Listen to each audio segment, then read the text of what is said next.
1.1, Part 3, Difference Quotient. In the prerequisite section, you were asked to find the average rate of change of a function. In this section, we're going to be looking at a new ratio called the difference quotient.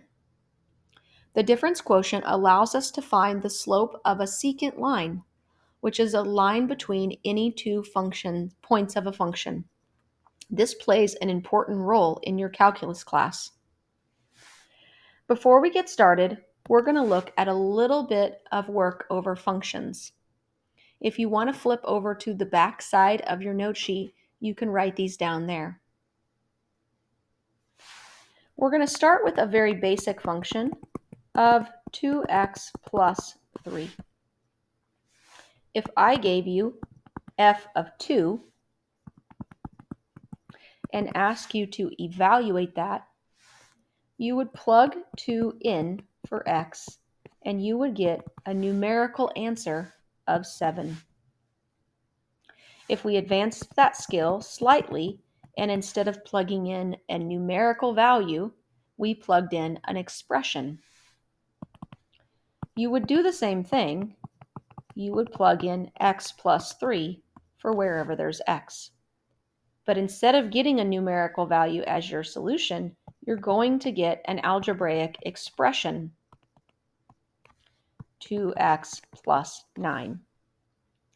Let's look at one more of those.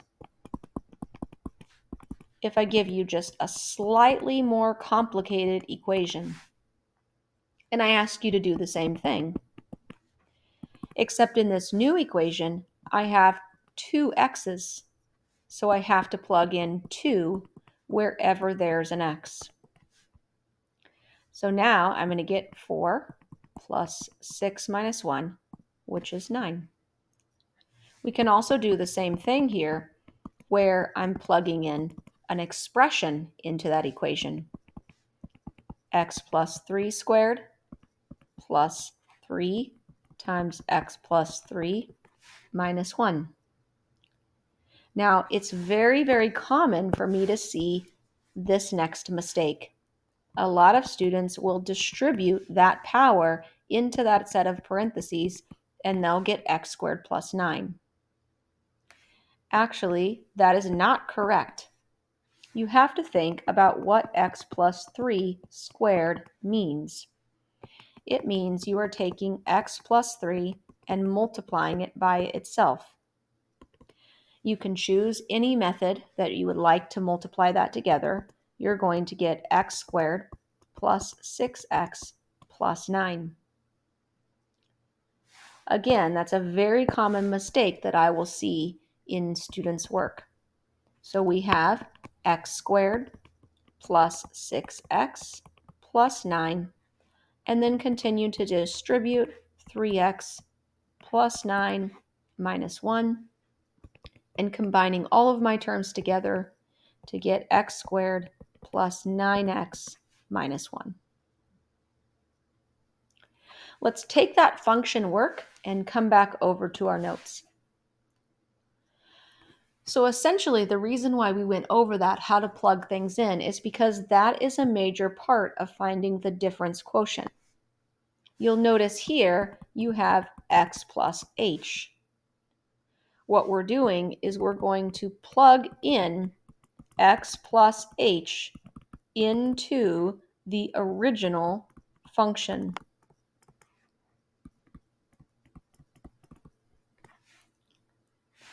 Let's look at this first example. This first example uses the function f of x equals 5 minus 4x. Remember, it also is asking us to plug in x plus h. So we're going to take x plus h and we're going to plug it in for x. I'm going to use some brackets to section this off. We're first going to take that and plug that in. So I have 5 minus 4 times x plus h. That's the very first part. Then we're going to subtract the original function. So the original function here is 5 minus 4x, all divided by h. I'm going to keep working to simplify that down. So now I'm going to distribute 5 minus 4x minus 4h. I'm distributing that negative 4 through that set of parentheses. I'm going to distribute one more time here, minus 5 minus 4x. So I'm going to have minus 5 plus 4x all over h. You're going to start to notice that some things are going to cancel out. Here, after everything cancels, I'm left with 4h over h. I can reduce that one more time to result in the difference quotient of negative 4. Now, it's not always going to go down to a single number like that. We're going to see here in the next one where we're actually left with an expression as our answer. So here we're starting with the original function being x squared minus 4x, knowing that the very first step is plugging in x plus h. So we're going to have x plus h squared minus 4 times x plus h. Now I'm going to come up here to the top of our notes because this is going to come about quite a bit. So if we put it up here, maybe we will have it for later too. So we know, we learned in that previous page over here, that when we have something that's squared, it's taking that and multiplying it by itself. When we do that, again, you have lots of methods of multiplication. Here you're going to get x squared plus xh plus xh plus h squared. That's going to result in x squared 2xh plus h squared. So again, the reason why we wrote it up there is because it's going to come about multiple times, and that way you can just go straight from here to here. All right, let's go back to the second example that we were working on. And remember, the first step is to write f of x plus h. And we had that down here. So we're going to start with x plus h squared for x plus h. And then we're going to subtract the original function. So the original function here.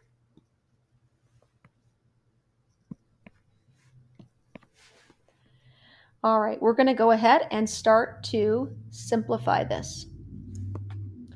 So we did that problem above. Remember, we already multiplied this out. So I'm going to just go ahead and fill that in.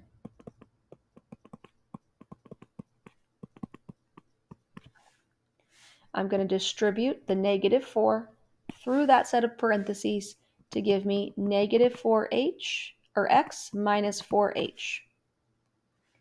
I'm going to distribute in that second set, and it's going to give me minus x squared plus 4x. Again, all divided by h. I'm going to do a little reducing here. You're going to notice that everything with a single x should cancel out. So I'm left with 2xh plus h squared minus 4h. I'm going to keep simplifying, keep working the problem. I need to do some reducing. So rather than just cross things off, I'm going to actually do the correct mathematics, which is factor that h out of the equation. So essentially, it's taking one h away from all of those. So it's pulling it to the outside, pulling the h, and pulling the h to the outside. Now I can correctly reduce that down, and then I'm left with 2x plus h minus 4. And that is the difference quotient, but in the form of an algebraic expression rather than a number. All right, let's go ahead and move down to this last example. It's just a slightly more complicated than we had on the last one. We're now going to be using the function 2x squared minus x plus 3. Remember, that first step is plugging in x plus h. We're going to plug in x plus h for every x in that equation. As we go through that process, remember we begin with that first part, 2x plus h squared minus x plus h plus 3. We're then going to subtract the original function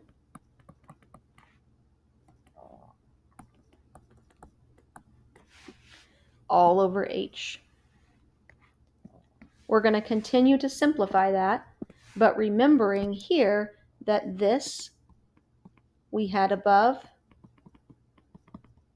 just helps us speed that process up a little bit quicker. So I can go ahead and just distribute that through now that I know what that's supposed to be. 2x squared, 4xh plus 2h squared. I can take that 2 and distribute it through. I'm going to distribute here negative x minus h plus 3. And I'll distribute here 3 times the negative through that set of parentheses. Minus 2x squared plus x minus 3. All over h. Canceling out any terms, so I have 2x squared is going to cancel. That single x is going to cancel. And that 3 will cancel. And I'll be left with 4xh 2h squared minus h. Again, I want to factor out, I want to do correct mathematics, and I want to factor out that h. So I'm going to take the h and pull it outside of that group. It's going to leave me with 4x 2h minus 1. Now, another error that a lot of people will have here is when they take that out, they will take it out to the outside and they'll just leave it like that. Or some students, in fact, they'll just cancel the h's. So they'll just cross them all off and they'll just write 4x minus 2h. But in fact, you're losing part of that problem at the end by not pulling it to the outside and representing it with a negative 1. So we can go ahead and cancel those h's, and we'll be left with the difference quotient, which is 4x plus 2h